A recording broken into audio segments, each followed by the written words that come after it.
자, 여러분 안녕하세요. 오늘은 저번 시간에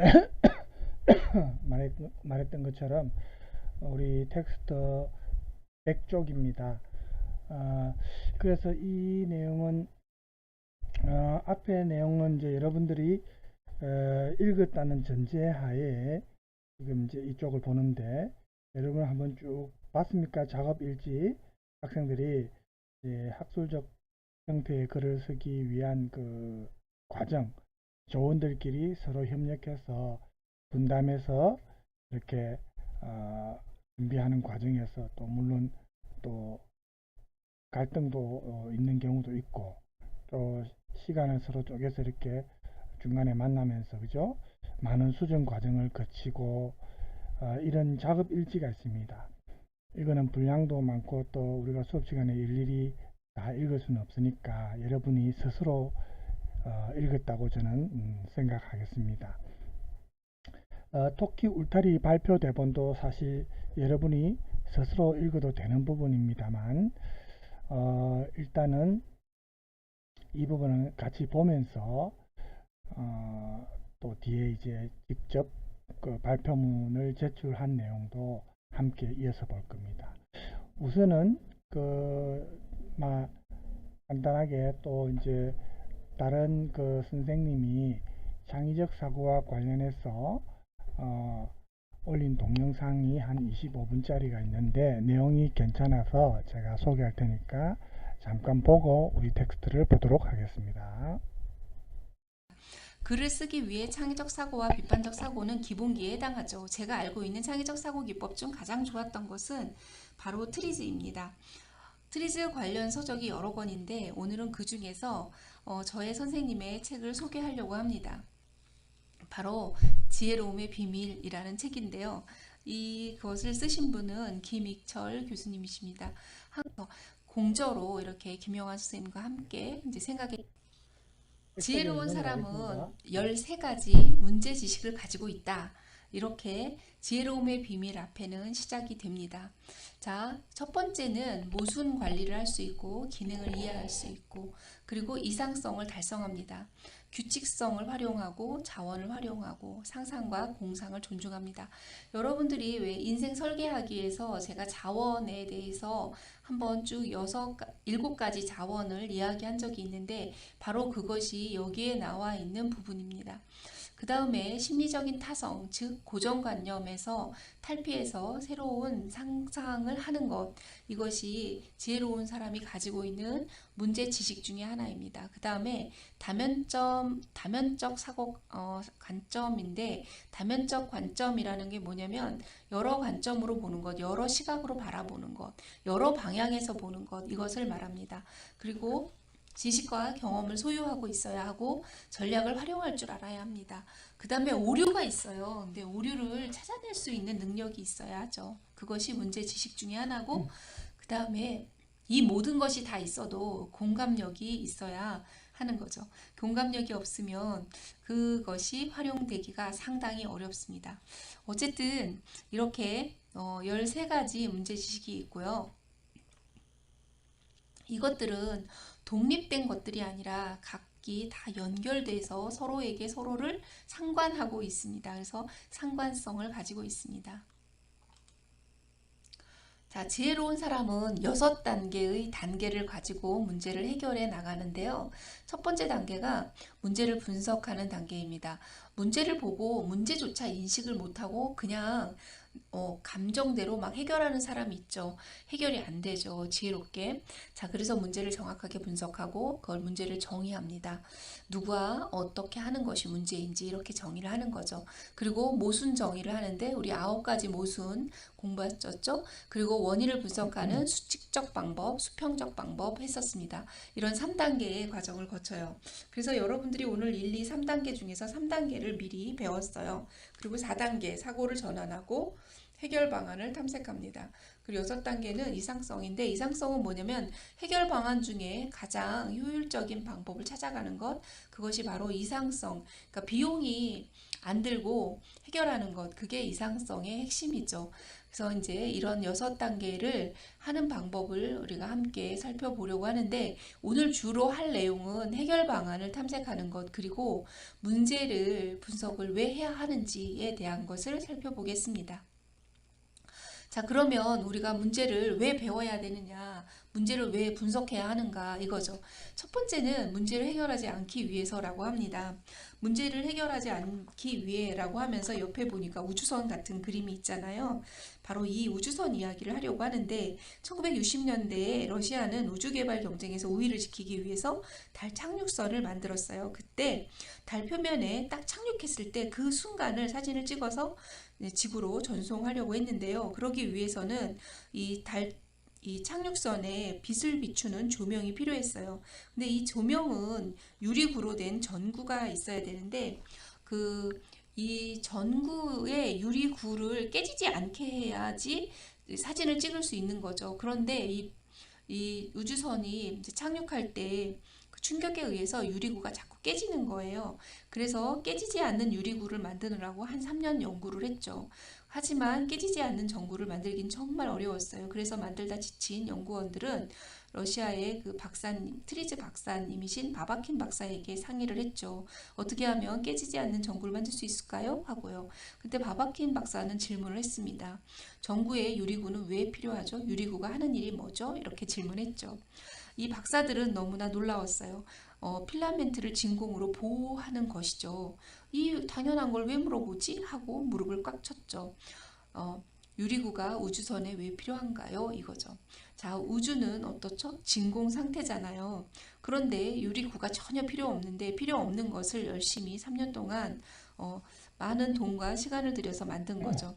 이처럼 우리는 어떤 문제들은 전혀 연구할 필요가 없는데 연구하는 경우가 많습니다. 문제를 정확하게 인식하는 것, 문제를 공부해야 하는 이유는 바로 문제를 풀지 않아도 되는 것을 알게 해주기 위해서 그런 거죠. 그렇죠. 좀 우리가 사실은 생활 속에서 쓸데없이 하지 않아도 될 일을 시간 낭비하고 나중에 후회하는 경우가 많은데 이런 문제가 이제 여기에 해당되죠. 그래서 여러분들이 어쨌든 주제를 정해서 이렇게 과제를 준비하는 과정에서 처음에 조금 시간이 걸리더라도 조금 생각을 거듭해서 반복해 가지고 정말 필요한 어떤 주제 아니면 정말 꼭 내가 해야 되는 그죠? 그런 어떤 좀 시간이 걸리더라도 처음에 주제를 선정해서 하는 과정에 너무 성급하게 처리해서는 안 됩니다. 그죠? 여기에 지금 어쨌든 이런 문제가 아주 근본적인 문제에서 먼저 본질적인 문제에서 좀 실수를 하는 바람에 쓸데없이 3년 동안 그 시간을 허비했죠. 그래서 이런 건 아주 근본적인 문제입니다. 자, 두 번째는 문제를 이겨서 행복해지기 위해서라고 이제 김희철 교수님은 책에 썼는데요. 여기에 이제 체스판이 있잖아요. 그래서 우리가 어떤 문제를 봐서 이기려면 전략과 전술을 짤 수 있어야 해요. 그래서 체스판에서 이기려면 그냥 무조건 말만 가면 되는 게 아니잖아요. 이것처럼 우리가 어떤 내가 가지고 있는 자원, 원인 분석 이런 걸 정확히 활용해서 체스판에 말을 움직이듯이 전략을 짜야 하는 거죠. 또 우리가 문제를 왜 배워야 하냐면 문제를 기회로 바꾸기 위해서입니다. 제가 어렸을 때 우리 집에 처음으로 선풍기를 산 적이 있어요. 제 기억에 초등학교 1학년 때쯤이었던 것 같은데 그해 여름에 이제 저희 집에 처음으로 이제 선풍기가 딱 들어왔어요. 근데 저한테는 남동생이 둘이 있는데 동생들도 이 선풍기 정말 신기했죠. 근데 아버님께서 말씀을 하셨어요. 이 선풍기 날개에다 손가락을 넣으면 절대 안 된다. 위험하다. 이렇게 말을 했죠. 그런데 우리는 절대 안 된다는 걸 꼭 하잖아요. 그래서 제 바로 밑에 남동생 이 선풍기에다가 손가락을 쭉 넣습니다. 날개가 우당탕탕 하면서 선풍기도 놀랬고 우리 식구 모두 다 놀랬죠. 그래서 이제 그 손가락 보니까 이제 손톱이 나갔고 손가락이 이제 껍질이 벗겨졌어요. 근데 이제 그때 우리 할아버지하고 아버지가 갑자기 이제 그 성냥갑을 딱 가지고 오시더니 성냥갑 껍질 그 유황으로 된 거 그것을 이렇게 샥 벗겨가지고 손가락에다 이렇게 감싸주면서 칠해를 해주시더라고요. 그러고 나서 저는 이 선풍기에 대한 공포증이 있었어요. 그래서 선풍기 날개를 보면 선풍기를 살 수가 없었어요. 그래가지고 제가 이제 나이가 먹어서 저희 집에 아이가 생겼을 때는 얼른 에어컨을 샀습니다. 왜냐면 손가락을 또 넣는 그 공포가 저한테 굉장히 오랫동안 마음속에 있더라고요. 그런데 이제 이것을 본 그 다이슨이라는 분은 날개가 되게 위험하잖아요. 그래서 날개의 기능, 바람을 일으키는 그 기능은 살리고 날개를 위험 요소를 없애는 그런 연구를 해서 지금 이렇게 날개 없는 선풍기가 나오게 됐죠. 이것과 마찬가지로 옆에 그림에 있는 그 종이봉투 없는 청소기도 만들고, 그래서 우리가 살면서 어떤 문제가 있잖아요. 날개 위험해서 손을 다친다, 이런 거. 그런 문제들을 기회로 바꿀 수 있죠. 그래서 우리가 문제를 잘 배우면 좋은 기회를 포착해서 새로운 상품을 개발할 수 있는 아이디어를 얻을 수 있는 것입니다. 이렇게 이제 문제를 잘 공부하고 나면 문제를 해결하기 위해서는 기본 요소들이 다 있어야 합니다. 첫 번째로는 문제를 해결하려면 그거를 해결하는 목표와 목적이 있어야 되죠. 뭐 별 목표나 목적이 없는데 문제를 해결할 필요가 전혀 없잖아요. 그래서 목적이 있어야 돼요. 그 다음에 이제 그 문제를 해결하려면 원인을 파악할 수 있어야 되고, 문제 유형이 뭔지, 그리고 해결 방안을 여러 가지로 탐색하는 것이 있어야 문제를 해결할 수 있죠. 자, 근데 이제 실제적으로 문제 해결 방안을 찾으려면 가장 우선시 돼야 하는 것이 있습니다. 바로 뭐냐면 심리적인 타성을 인식하는 거예요. 그거를 딱 아는 순간 우리는 문제를 해결하는 방법을 찾아보게 되거든요. 아니면 우리가 해결 방안을 어떻게 하냐면 그냥 이렇게 하면 되지라고 해요. 그래서 우리가 자신이 너무 똑똑하죠. 그리고 많은 경험을 가지고 있다고 굳게 믿고 있어요. 그리고 자신의 신념대로 문제를 해결하거든요. 그런데 그렇게 하다 보면 훌륭한 해결 방안이 나오지 않고 발전이 없는 거예요. 그래서 우리가 창의적 사고를 하기 위해서는 자, 기본적으로 내가 알고 있는 지식, 경험, 내가 이해하고 있는 것들을 이 호리병 속에 넣고 뚜껑을 딱 닫으세요. 그래서 이 아름다운 국화무늬 호리병을 제가 가지고 왔는데 뚜껑을 딱 닫고, 그리고 다시 한번 생각해 볼 필요가 있습니다. 자, 이렇게 해서 우리가 해결 방안을 찾을 수 있는 두 번째 방법은 뭐냐면 심리적인 타성을 버리고 트리즈 원리를 활용하는 거예요. 이 트리즈 원리가 알투실러 박사님이 만든 40가지가 있거든요. 그래서 그 40가지 원리에 적용해서 정말 순수한 마음으로 아이디어를 하나씩 만들어 보는 거죠. 저는 문제가 있으면 이 40가지로 답을 한번 다 달아봐요. 그리고 나서 가장 이상적인 방법을 얻거든요. 그래서 제 삶은 트리즈를 알기 이전과 이후로 나눌 수가 있어요. 트리즈를 알기 전에는 저는 이렇게 생각했죠. 자, 마음이 끌리는 쪽이 어느 쪽이냐. 그렇게 해보고, 두 번째는 제가 알고 있는 멘토 세 분이 계신데 그분에게 여쭤봅니다. 그리고 그분의 방법들 중에 어떤 것이 좋을까? 그것을 객관적으로 판단하지 않고 역시 제 마음이 끌리는 쪽으로 저는 선택을 해왔어요. 그래서 저는 많은 시행착오를 거쳤던 것 같아요. 근데 시간도 많이 걸리고 비용도 많이 들었죠. 근데 이 트리즈 원리를 사용하면 목표를 이렇게 손가락으로 딱 집은 다음에 그곳을 향하여 40가지 원리로 하나씩 적용해보고 거기에서 가장 합리적인 생각을 할 수 있더라고요. 그래서 오늘 이 트리즈 원리를 여러분들에게 소개해 드리려고 합니다. 자, 1번 원리, 맛있는 달달한 케이크 조각이 있는데, 이 케이크가 상품으로 나오게 된 것은 바로 이 분할의 원리 때문입니다. 케이크 하나를 다 살 필요가 없는 요새 1인 가족이 많잖아요. 그래서 혼자 사는 싱글족들이 많기 때문에 하나를 다 사긴 어려워요. 그래서 케이크를 팔기 위해서 좀 더 많이 팔 수 있잖아요. 그리고 다양한 종류의 맛을 보기 위해서라도 이런 케이크가 필요한 것 같아요. 그래서 이런 그 생크림 케이크 또는 과일 케이크 또는 고구마 케이크, 이렇게 골고루 맛을 볼 수 있도록 다 조각을 내서 파는 방법이 있는데, 바로 트리즈 원리의 1번은 분할하는 거예요. 이 분할은 어떤 걸 분할하냐면 시간도 분할하고 조직도 분할하고 공간도 분할하고 어떤 물질도 분할할 수 있어요. 뭐든지 한번 나누어 보는 거죠. 이렇게 만들어진 것이 굉장히 많은데, 예를 들면 블라인드 같은 것이 있어요. 이 블라인드도 전에는 커튼은 이렇게 통으로 돼 있었죠. 그래서 빛을 적당히 들어오게 할 수 없었잖아요. 그래서 블라인드는 커튼을 쪼가리로 나누면서 빛도 나누어서 받을 수 있게끔 이렇게 만들었죠. 피자도 역시 나누어서 판매하고, 그리고 가구도 어떤 옛날 우리는 이렇게 옛날 옷장들은 하나로 돼 있었거든요. 근데 요새 가구들은 다 나누기로 돼 있습니다. 그리고 역시 행정구역도 분할해서 관리하고 있죠. 그런데 제가 이 밑에 시를 넣어놨어요. 그래서 제가 이제 제 논문이 뭐냐면 시창작 지도에서 이 트리즈 원리 활용 방안 연구입니다. 그래서 이렇게 트리즈 원리처럼 하나씩 하나씩 글을 쓸 때도 활용하는 방법이 있거든요. 이건 나중에 차차 이제 시에 대한 이야기는 하기로 하고, 오늘은 원리를 소개해 드리는 시간으로 하겠습니다. 두 번째는 USB인데, USB는 추출하기 원리입니다. 그래서 많은 것 중에 딱 필요한 것만 딱딱 빼서 들고 다닐 수 있는 USB가 있잖아요. 그래서 USB 위주로 생각하면 됩니다. 그래서 부분을 선택하거나 제거하는 방법으로 우리가 이 추출하기 원리라는 게 있는데, 특공대 같은 것도 있고 아웃소싱 아시죠? 이런 것들이 있습니다. 글을 쓸 때도 추출하기 원리가 있는데, 많은 종 중에 하나를 선택하는 것, 그걸 저는 추출하기 원리라고 보았습니다. 자, 그 다음에는 이제 부분 활용인데요. 부분을 바꾸어서 그 부분만 다른 기능을 시키는 거예요.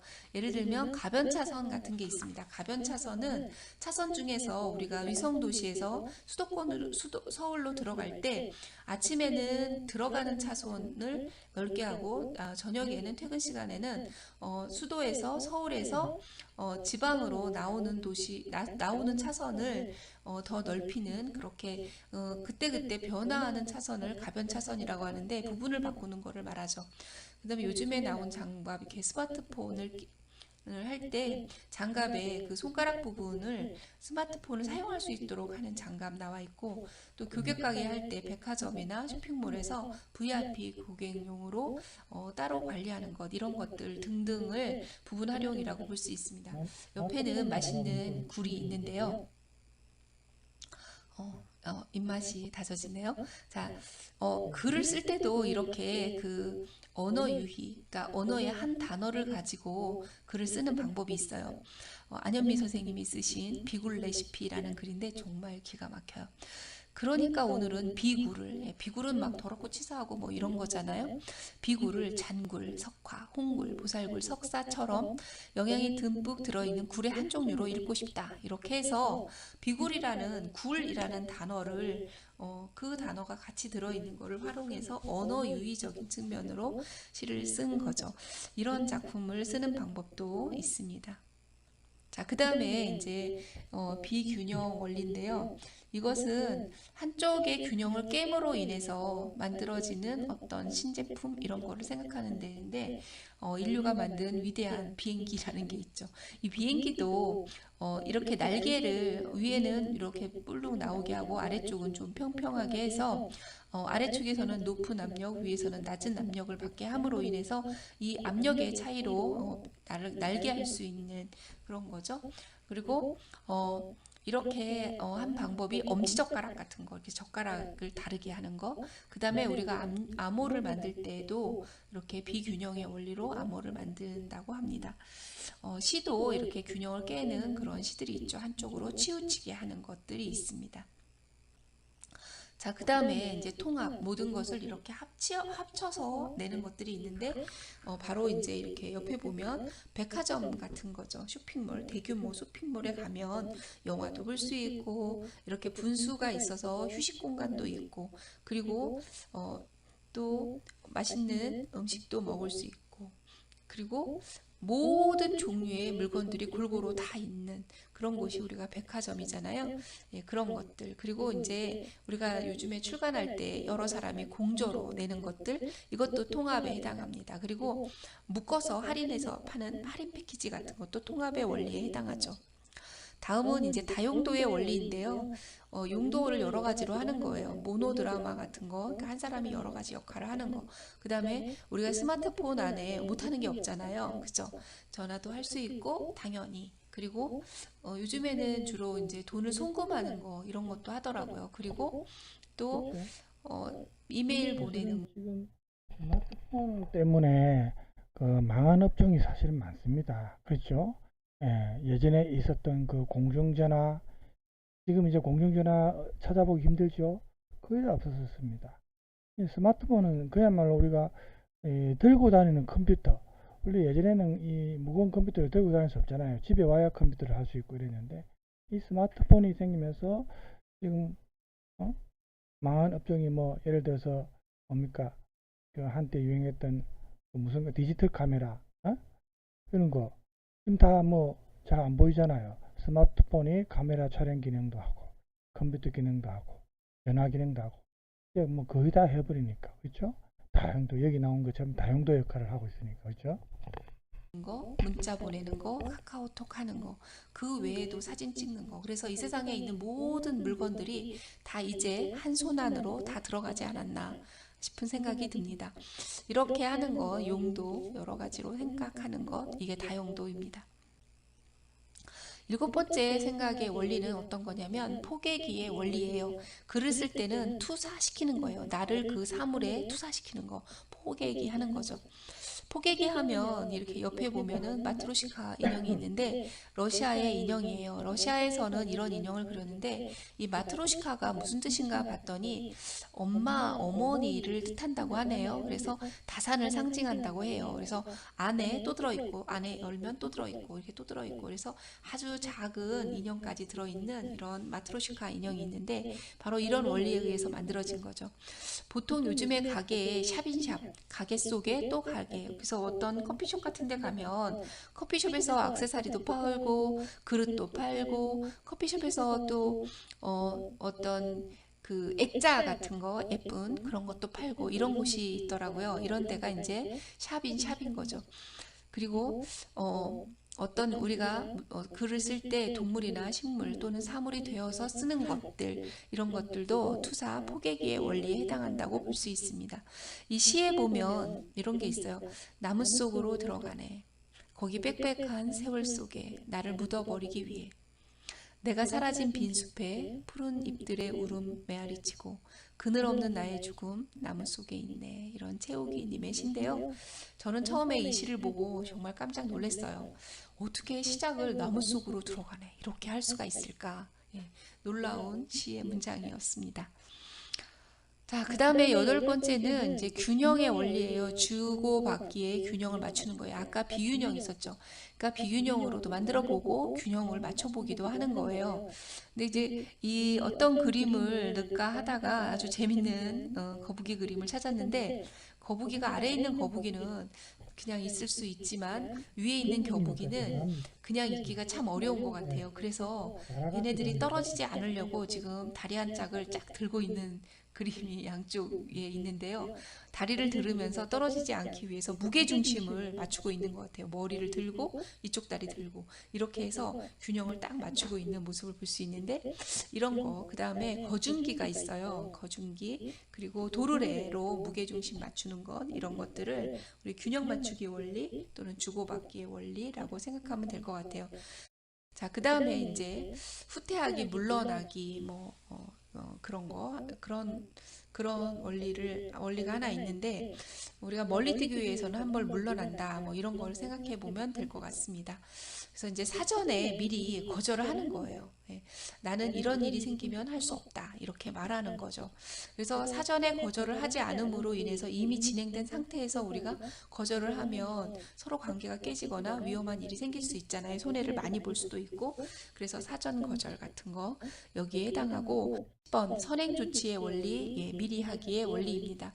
여기는 이제 낚시 떡밥 같은 건데 이게 고래를 잡으려면 물고기를 쫙 던져야 고래가 나타나겠죠.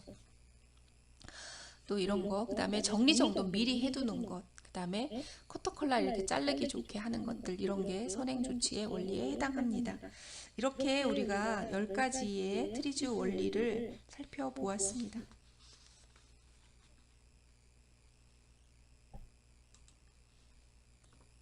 정리해보면 첫 번째, 창의적으로 사고하기 위해서는 심리적 타성에서 벗어나기. 두 번째는 트리즈 원리를 하나하나 대입해서 연결해서 생각해보고 그 중에서 좋은 아이디어가 나오면 합리적으로 생각해보기입니다.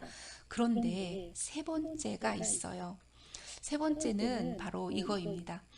하늘에서 빛이 쫙 내려오고 그리고 잘려진 나무 그루터기 위에 황금 열쇠가 딱 있습니다. 제가 이제 이거를 마지막에 넣은 거는 창의적인 사고 중에서 이것이 정말 정말 중요하기 때문입니다. 이건 바로 뭐냐면 의라는 건데 이 의자를 파자하면 소리의 음자와 마음 심으로 나누어집니다. 그래서 마음에서 들려오는 소리를 들어라. 이것이 제가 생각하는 세 번째 창의적 사고를 하는 가장 중요한 방법입니다. 제가 박사 논문을 쓸 때 예비 순사를 마치고 심사 내용 중에 보완사항이 있었습니다. 그건 바로 논문의 제목이 시창자 교육에서의 트리지 원리 활용 방안인데 시에 대한 정의가 너무나 평범하고 상투적이다. 그러므로 시를 다르게 정의해봐라. 그래서 창의적 사고 원리인 트리지 원리를 사용하는데 시의 정의를 예전의 것으로 그냥 갖다 쓰지 말고 좀 남다르게 정의를 해봐라 라는 게 보완 사항이었거든요. 그런데 정말 시가 무엇인지에 대해서 남다르게 정의를 한다는 게 정말 정말 쉽지 않더라고요. 그래서 몇 날 며칠을 이 책 저 책 다 찾아보고 뭐 여기저기 알아볼 만큼 물어보고 고심을 해도 정말 찾아볼 수가 없었어요. 근데 내일이 바로 심사일인데 오늘 이제 아침 새벽까지 그러니까 이따가 이제 오후 저녁에 이제 5시에 심사인데 새벽이 5시가 다 돼 가는데 이제 12시간 전인 거죠. 그때까지도 뭐 딱히 생각이 안 나는 거예요, 정말. 그래서 그 문단을 해결을 하지 못하고 제가 정말 힘들게 있다가 도저히 눈도 감기고 이제 어깨도 쑤시고 온몸이 다 쑤셔서 그냥 자고 내일 생각해 봐야겠다 하고 한숨을 벅벅 쉬면서 이제 잠자리로 들었죠. 그런데 잠든 지 한 10분이나 되었을까 합니다. 그때 꿈속에서 격자무늬로 된 이렇게 방이 쫙 있는데 창호지로 된 방문이 있었어요. 근데 그 문이 열지도 않았는데 스르르 이렇게 쫙 열리는 거예요. 그러더니 아주 큰 할아버지 목소리가 들려오는 거예요. 이렇게 육조단경을 봐 하는 것이었습니다. 그래서 저는 네? 하고 얼른 일어났어요. 그리고는 컴퓨터를 얼른 켰죠. 육조단경 저는 처음 들어보는 말이었어요. 그때 당시에. 검색해 보니까 불교 경전 이름이었어요. 육조 스님이라는 분이 지었다는 경전이었어요. 그래서 이런 책이 있었구나 하고 저희 집 앞에 있는 도서관에다가 검색을 했더니 책이 무려 10권이나 있더라고요. 그래서 다음날 아침에 도서관 문 열자마자 바로 가서 그 책을 빌려서 저는 그 책을 읽어봤는데 거기서 시를 새롭게 정의하는 방법을 발견하게 됐어요. 육조단경에서 아이디어를 얻게 된 거죠. 저는 그래서 이렇게 너무너무 고심이 될 때 여러분들이 저는 잠을 지쳐갖고 잠을 자면서 잠속에서 꿈속에서 이 답을 들었잖아요. 그런데 꿈속에서 안 들을 경우에는 명상을 하면 이 소리를 잘 들을 수 있다고 해요. 그래서 명상가들은 명상 속에서 많은 지혜를 얻기도 한다고 하는데 여러분들도 명상을 해보던가 네, 유튜브에 보면 요즘에 명상하는 방법 굉장히 많이 나와 있습니다. 그래서 이제 거의 다 우리가 들었고 해서 제가 이제 꺼냈는데 어쨌든 절실하게 그죠? 굉장히 어떤 사람이 간절하고 절실하면은 지금 여기 선생님처럼 꿈에서 그죠? 꿈속에서도 사실 나타납니다. 꿈에서도 뭐 평소 때 계속 고민하고 그 문제 생각하면 꿈속에서도 나타나잖아요. 꿈에서도 이렇게 뭔가 도움을 받을 수 있는 게 나오는데 어쨌든 오늘 요 창의적 사고와 관련해서 우리가 요 들은 내용도 여러분한테 도움이 될 것 같아서 제가 잠깐 준비했고요. 그러면 다시 제가 텍스트로 돌아갔어요. 자, 그래서 오늘 아까 말한 대로 토끼 울타리라는 이 영화를 담당 교수가 주제로 제시해 줬답니다. 이 조원들이 주제 선정에 대해서 너무 어려워하니까 담당 교수가 이제 이 영화를 소개해 줬어요. 토끼 울타리라는. 그래서 이 학생들이 이제 많은 뭡니까 그 작업 일지 등을 통해서 여러분이 읽어봐서 알겠지만 많은 시행착오도 겪고 힘든 과정도 많이 있었죠. 그렇게 해서 이제 오늘 발표를 하게 됩니다. 그래서 이 발표 내용이 지금 여기에 지금 나오는 겁니다. 한번 같이 봅시다. 먼저 여러분들도 다른 이제 수업 시간에 발표를 할 때 이렇게 발표 대본을 준비하겠죠. 조장이 있고 그 다음에 그 각 조원들이 있겠죠. 조장 인사해가지고 안녕하십니까, 저는 뻔뻔조의, 조 이름도 일부러 조금 우습게 지었죠. 뻔뻔조의 조장을 맡고 있는 이여주입니다. 저는 발표문을 법정에서의 토론 형식이라는 색다른 형식으로 하겠습니다. 이렇게 해도 되죠. 발표문을 그냥 딱딱하게 뭐 서론 본론 결론을 해가지고 뭐 이렇게 그냥 발표해도 되지만, 이제 이 주제가 법정에서 토론하는 형식으로 해도 이 내용을 얼마든지 이해할 수 있게 하는데 도움이 된다고 봤겠죠. 그래서 이 방식을 선택한 계기는 우리가 열심히 토론 시간에 배운 것을 아깝게 방치하는 것보다는 우리가 발표하는 글에 배운 것을 투자하는 심정으로 정성과 노력을 담아서 치열한 토론의 장을 표현하기 위해서입니다. 이렇게 이유까지도 밝혔습니다. 발표를 시작하기 전에 이제 조원들의 역할과 각자의 소개를 하겠습니다. 해가지고 지금 딱 조원들 소개를 하죠. 의료학과 1학년 이어주고 토기검사 역할, 그 다음에 의료학과 4학년 복자는 김 기자와 정인 역할, 이제 그 다음에 또 뭐 판사 역할 하는 사람, 영화의 주인공인 몰리 토끼 역할, 원고 역할이죠. 그 다음에 네빌이라는 하얀 악마 역할, 피고인이죠. 그 다음에 백인이 좋아서 하얀 악마 변호사를 자체해서 하게 된 김정민, 백인 변호사 역할이죠. 이렇게 이제 역할을 분담을 해가지고 발표를 시작하는 겁니다. 호주 통신원 김 기자 나오세요 해가 김 기자가 먼저 시작합니다. 뻔뻔 뉴스 기자입니다. 오늘의 사건 사고 소식은 호주에서 일어난 사건입니다. 사건 내용은 토끼의 당근밭을 강압적으로 갈아엎어 뺏은 뒤 울타리까지 쳐버린 하얀 악마를 고소하는 사건입니다. 여기서 하얀 악마는 나중에 나오겠지만 이 원주민들 땅을 강제로 뺏어서 원주민들을 자신들이 노예처럼 부리고 또 이 사람들을 축출해서 그 원주민들의 땅을 자기들이 이익을 위해서 활용하는 백인 세력입니다. 백인 세력인데 이제 비유적으로 하얀 악마라고 표현을 한 겁니다. 시대를 넘나드는 살벌하면서도 치열하고 재미있는 색다른 법정 이야기입니다. 우리들의 생각 때문에 조금은 잔인할 수 있고 약간의 변명과 조금의 치열함이 돋보이는 법정 현장 속으로 함께 가보시죠. 자, 이제 재판 시나리오 해가 이제 법정에서의 내용이 나옵니다. 판사가 사건 번호를 얘기하면서 토끼의 당근밭을 아무런 동의도 없이 강압적으로 빼앗고 울타리까지 쳐버린 하얀 악마를 고소한 사건을 시작하겠습니다. 먼저 재판을 시작하기 전에 진성한 법정에서 사실만을 말할 것을 선서하고 들어가겠습니다. 보통 법정에서 이제 먼저 선서를 하죠. 사실만을 말하겠다는 거죠. 자, 단체로 선서를 했고 1단계 인정신문입니다. 판사가 왜 피고인을 기소하였는지 먼저 검사가 설명하시오 했습니다. 자, 검사 측입니다. 이게 토끼 측 입장을 대변하는 거죠. 하얀 악마가 토끼의 당근밭을 아무런 동의도 없이 강압적으로 빼앗고 울타리까지 쳐버린 게 사건의 시작입니다. 그것도 모자라서 토끼들의 번식을 막겠다며 분열 토끼를 만들기 시작하였고, 분열 토끼가 탄생하였을 때 겉으로는 혼혈 토끼들의 원활한 정착 그리고 혼혈 토끼만을 위한 대우를 하겠다고 하였습니다. 그렇지만 실제로는 토끼들의 점진적인 제거를 목적으로 토끼들을 자신들에게 복종하는 집단으로 종속시키면서 너희가 토끼인 걸 잊고 하얀 악마같이 되어야 한다 라는 사상을 강요한 혐의도 있습니다. 자, 2단계로 넘어갑니다. 검사의 피고인 신문입니다.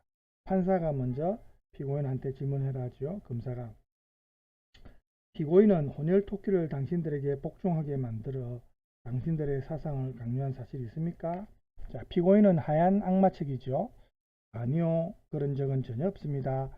검사 측에서 잘못된 사실을 말하고 있는 겁니다.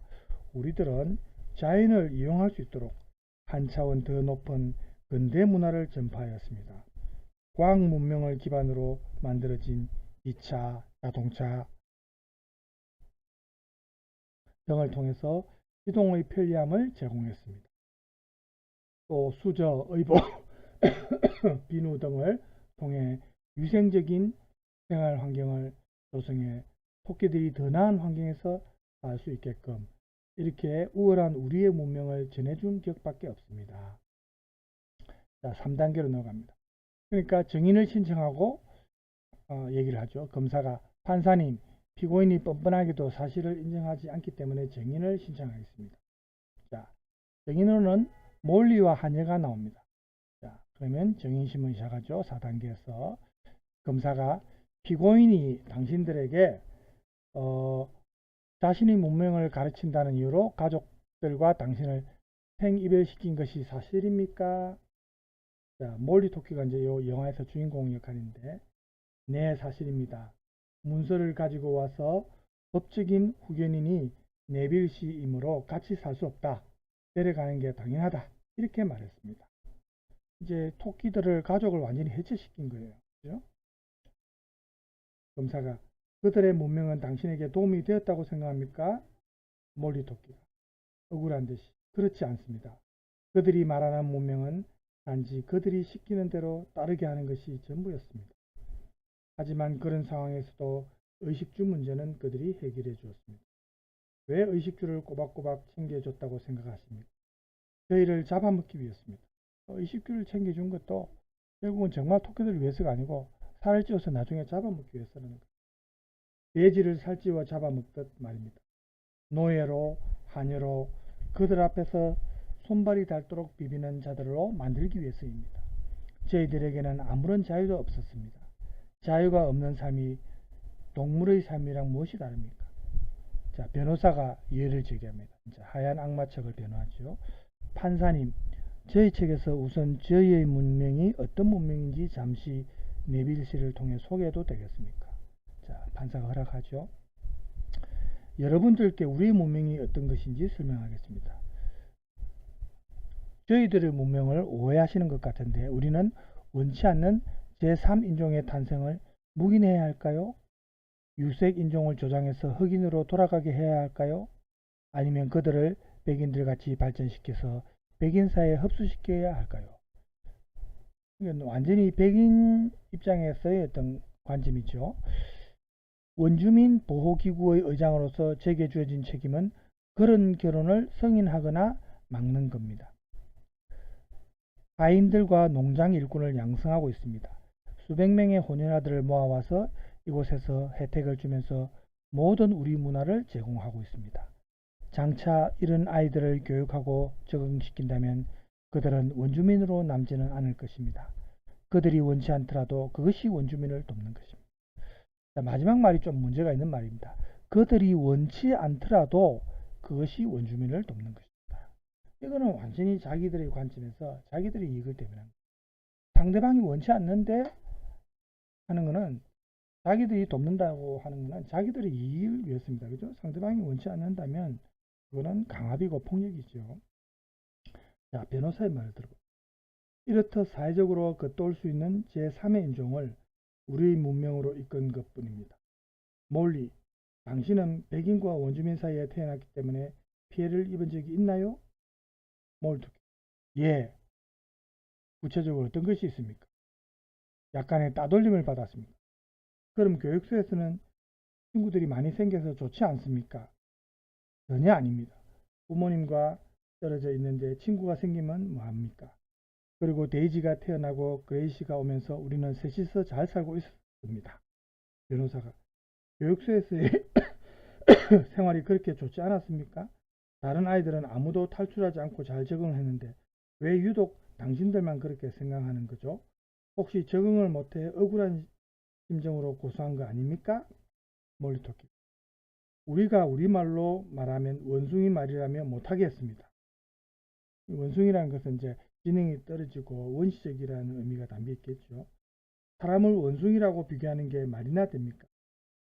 우리가 진화가 덜 된 것도 아니고 우리 또한 우리들만의 삶이 있었습니다. 그러니까 변호사 하얀 악마책이 영어를 강요했다는 건 교육소로 간 수녀들이 당신들의 말을 못하기 때문입니다. 의사소통을 하기 위해서는 불가피한 선택이었습니다. 그리고 당신들이 짐승이었다면 교육을 시켰겠습니까? 몰리토키.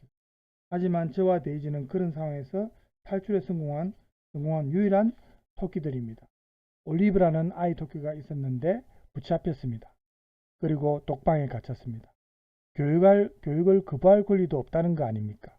저희도 인간으로 사람답게 살 권리가 있다고 합니다. 이게 이제 영화지만은 토끼가 이제 원주민을 대변하는 역할이니까 여기서 이제 인간으로 표현을 하고 있죠. 검사가 판사님 제가 다시 신문하겠습니다. 판사가 허락하죠. 아직 신문이 끝나지 않았답니다. 자, 검사가 그곳에서의 생활은 어땠습니까? 몰리토끼. 우리는 이유도 모르고 줄을 서고 노래 부르고 청소하고 그들이 시키는 대로 모든 것을 해야만 했습니다. 검사가 정현의 신문을 종합해보면 인간 이하의 대우를 받았다는 건데 어떤 강압적 대우를 받았습니까? 몰리토끼가 말하았다. 저희들을 교육소에 갈 때도 철창에 가두어진 상태로 옮겨졌습니다. 하얀 악마들은 저희가 원하지도 않았는데 침대에서 자도록 했고 아침마다 침대를 정리하도록 강요했습니다. 그리고 언제나 교회로 뛰어가도록 만들었으며 우리를 더러운 짐승들처럼 생각했습니다. 오자마자 우리의 검은 피부를 가리기 위해 그들이 좋아하는 색인 흰색 옷을 입히면서 천사 같다고 말했습니다. 그곳에서는 먹을 것도 교회도 수녀님들 옷도 우리들의 옷도 침대도 전부 흰색이었습니다. 흰색이 강요되었습니다. 무슨 선심이라도 서는 것처럼 우리를 씻겨주며 감사하다고 말하도록 했습니다. 완전히 그 피부색에 의한 인종차별의 어떤 의도도 담겨 있습니다. 그렇죠? 백인만이 진정한 인간이다. 뭐 이런 의식이 담겨 있는 거예요. 변호사가 이의를 제기하죠. 판사가 검사 측에서는 몰리토끼 말고 하얀 악마의 문명이 강압적이었다는 것을 증명할 토끼가 있습니까? 이렇게 묻습니다.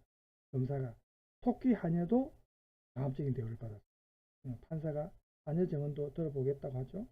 5단계 두 번째 정의신문에서 이제 검사가 토끼 하녀에게 토끼 하녀는 백인에게서 어떤 강압적 대우를 받았습니까? 물어봅니다.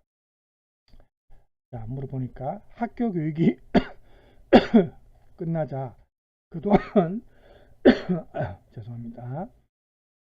그동안 우리들을 도와준 사람들에게 보답해야 된다면서 우리 보고 우울한 문명에 살고 있는 거라며 어느 농장의 부부에게 저를 하녀로 보내버렸습니다.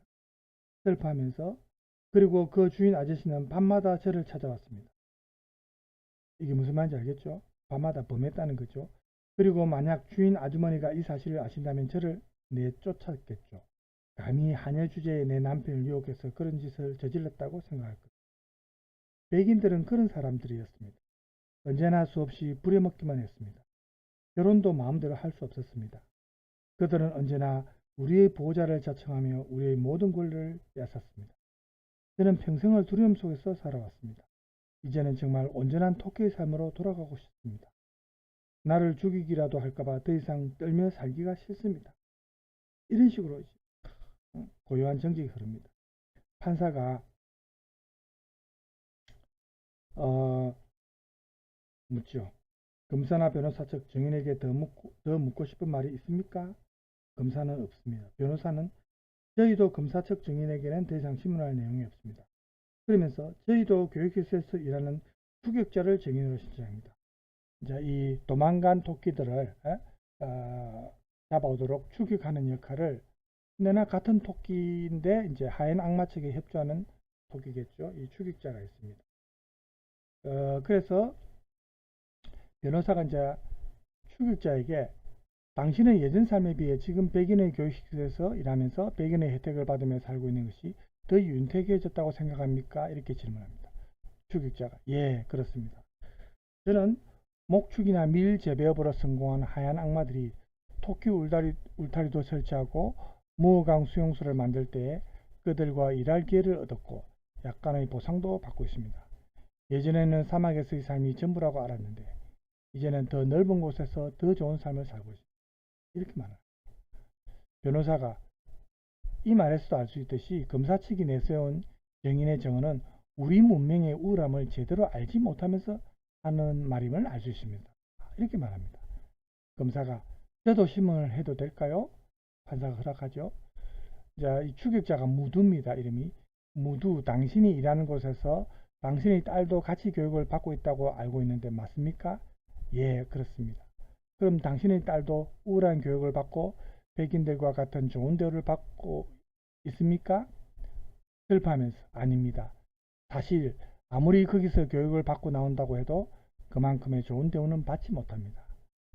사실상 아이들을 가둬놓고 교육시켜 자신들의 말을 잘 듣는 하인으로 키우고 있습니다. 거기에 제 딸이 있습니다. 제가 백인이 주는 혜택이 좋아서 거기에 있는 것이 아닙니다. 잡혀간 제 딸과 함께 있고 싶어서 그곳에 계속 일하고 있는 것입니다. 저도 백인의 강압적 대우를 받고 있는 한 피해자입니다. 이렇게 실토를 해버립니다. 피고인이 막 화를 내겠죠. 역시 머리가 검은 짐승은 기르면 안 된다고 했었지. 짐승도 길러준 은혜는 아는 법인데 이때까지 그조차도 모르는 짐승만도 못한 걸 이때까지 길러왔다니, 이런 말을 합니다. 판사가 조용히 해라고 하죠. 피고인 측 조용하세요. 검사가 판사님 무두의 정언으로 보아 무두 이 사람도 백인의 강압적 압박에 벗어나지 못하고 일할 수밖에 없었던 피해자입니다. 이렇게 말합니다. 변호사가 이제 발언을 합니다. 만약 아이들을 교육소에서 교육을 다 시킨 뒤 일자리를 제공해 주지 않는다면 아이들은 더 이상 사회에 나갈 기회를 얻지 못합니다. 그러므로 우리는 아이들의 미래를 끝까지 책임지기 위해 노력했을 뿐입니다. 이렇게 말을 하죠. 검사가 이제 말합니다. 마지막으로 정인신문을 마치면서 그들은 자신의 문명이 우울하다는 이유 하나만으로 자신들의 문명을 강요하고 다른 문명을 파괴하면 안 됩니다. 그 순간 그들의 문명은 문명이 아닌 폭력이 되어버리고 더 이상의 발전도 없습니다. 그들로부터 자유로워진 이후에도 수많은 아이들은 부모를 찾지 못했습니다. 대화가 통하지 않기 때문입니다. 그렇다고 백인들의 사회에서도 적응하지 못했습니다. 그들의 정신은 사라지고 절망만이 남았습니다. 원하는 판결 내용, 이러한 이유로 유죄 판결을 내려줄 것을 검사 측에서 신청하는 바입니다. 자, 이제 변호사의 말을 들어볼까요? 그들은 우리의 문명이 강압적이라고 말하면서 사실은 우리 문명의 혜택으로 말미암아 우월한 삶을 누리고 있는 것이 아닙니까? 우리들이 제공해준 옷을 입고 좋은 집에 살면서 자연에 굴복하던 삶에서 벗어나 자연을 개척하는 삶의 주체로 만들어줬던 것. 그래서 삶의 수준을 한 단계 높여줬던 것은 우리들이 아니었습니까? 교육을 통해서도 새로운 세계를 접하게 해줬고 아무것도 없던 자연을 양들이 뛰어놀고 푸른 초원으로 가꿔주기까지 했습니다. 그러므로 적당한 선처를 바랍니다. 자, 양측의 최후 진술을 들어봅시다. 먼저 피고인 측입니다. 제가 한 행동은 단지 그들 위해서 한 행동일 뿐입니다. 솔직히 저희들은 황량한 땅을 개척하기에도 바빴습니다. 저희들은 저희만 잘 먹고 잘 살 수도 있었습니다. 하지만 그들을 보는 순간 저희들은 견딜 수 없었습니다. 언제쯤이면 저들도 우리처럼 우월한 문명 속에서 살아갈 수 있을 것인가. 그 생각만 하면 저는 아버지의 마음이 들었습니다. 자식이 올바른 길로 나아가기를 바라는 아버지의 마음. 그래서 자식들이 때를 서면 회초리를 들어서라도 올바르게 인도하려는 마음. 저는 그 마음을 가지고 여기까지 달려왔습니다. 언젠가는 저들도 우리에게 고마워할 것입니다. 자, 그 다음에 정인이 하는 말, 자, 몰리 도끼가 하는 말을 들어볼까요? 그 어떤 법이라도 우리를 엄마의 사랑으로부터 갈라놓을 수 없습니다. 그들은 우리를 엄마에게 빼앗아 수용소로 끌고 갔습니다. 하지만 저는 엄마가 그리웠습니다. 그들은 그레이시에게 월루나에 엄마가 있다는 거짓말로 우리들을 끝까지 속였습니다. 이제는 하얀 악마들이 진실을 인정해 줬으면 좋겠습니다. 자유로워지고 싶습니다. 자, 이제 판사가 판결을 선고합니다. 이제 판결을 선고하겠습니다. 서구의 문명의 강압적인 방법으로 비서구의 문명을 파괴했던 것을 인정합니다. 어느 문명도 절대 우월하다고 말할 수는 없습니다. 문명을 보는 시각은 상대적인 것입니다. 문명의 우월함 때문에 가정을 파괴하고 돌이킬 수 없는 상처를 남기는 역사를 더 이상 되풀이해서는 안 되겠습니다. 타 문화를 인정하고 존중하는 사회가 되었으면 합니다. 한편 비서구에서는 옳은 문명을 선택적으로 수용할 수 있어야겠습니다. 이런 말을 한 이유는 이 비서구, 즉 토끼사에서도 주관 없이 그냥 비서구의 문명을, 서구 문명을 좋다고 받아들인 토끼들도 있었거든요. 그래서 이제 많은 피해를 봤죠. 그래서 비서구에서는 옳은 문명을 선택적으로 수용할 수 있어야 하겠습니다. 그것이 곧 자신들의 문명을 지키는 길입니다. 이것으로 재판을 마치겠습니다. 자, 이제 마지막에 기자가 뉴스로 돌아와서 지금까지 재판 상황을 잘 보셨습니다. 지금 저희 시청자 게시판에 질문들이 연달아 올라와 있는데 몇 가지 질문을 선택해서 답변해 드리겠습니다. 이렇게 이제 말합니다. 급변하는 현대사에서 사실상 우리도 서구 우월주의에 빠져 있는지도 모릅니다. 우리 역시 토기들처럼 어쩔 수 없다고 생각할 수 있겠지만 우리 생각과 인식이 바뀌어서 서구와 비서구를 나누고 우월함을 규정짓고 있는 우리의 나쁜 인식을 잘못된 판단이겠죠. 이걸 탈피한다면 이것이 서구 우월주의를 타파하는 첫걸음이 아닌가 생각합니다. 시청해 주신 여러분께 감사드리며 종원들의 역할과의 소중함과 힘든 시간을 고생한 그런 것에 대해서 이제 종원들한테 감사의 말을 전하고 교수님께도 감사드립니다. 이렇게 하면서 이제 발표를 마칩니다. 그렇죠? 예. 자, 이렇게 여러분들이 발표를 할 때 이렇게 연극 형식으로 종원들이 역할 분담을 해서 발표를 하는 것도 재밌죠.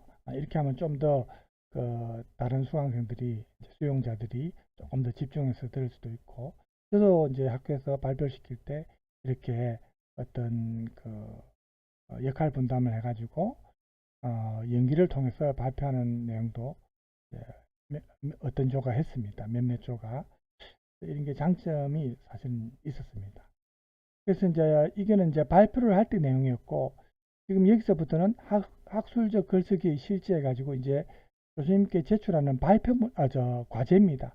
과제를 이제 차례 해가지고 이제 목차에 해당되죠. 서론, 본론 해가지고 나중에 결론 해가지고 이렇게 이제 학술적 글쓰기의 어떤 형식을 갖춰서 제시를 했습니다.